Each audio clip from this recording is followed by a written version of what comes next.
నమస్తే, welcome to ARK TV. Kumari aunty పుణ్యమా అని ఇప్పుడు ఎక్కడ చూసినా స్ట్రీట్ ఫుడ్స్ మీదే సోషల్ మీడియా ఫోకస్ పెట్టింది.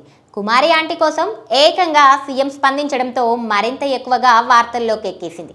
కుమారి ఆంటీ స్టాల్ వద్దకు సీఎం వస్తానని ప్రకటించడంతో రాజకీయంగా ఈ విషయం మారింది.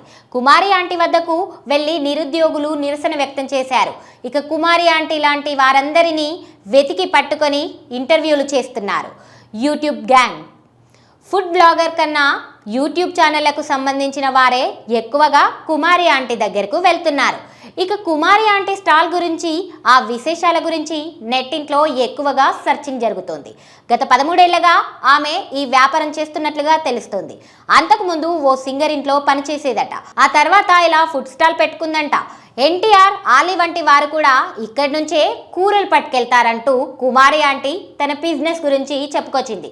సందీప్ కిషన్ కుమారి ఆంటీ స్టాల్ వద్దకు వెళ్లిన సంగతి తెలిసిందే. ఊరు పేరు భైరవకోన ప్రమోషన్స్లో భాగంగా ఆంటీ వద్దకు వెళ్లి ఫుడ్ తిని వచ్చారు.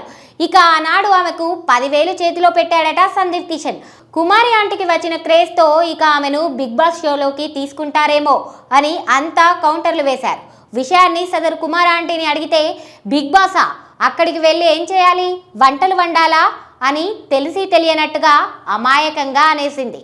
అంటే కుమారి ఆంటీకి బిగ్ బాస్ షో మీద అంతగా అవగాహన లేదని తెలుస్తోంది. మున్ముందు Kumari aunty Jabardasth Sridevi drama company stage మీద కనిపించినా ఆశ్చర్యపోవాల్సిన అవసరం లేదని కొందరు సెటైర్లు వేస్తున్నారు.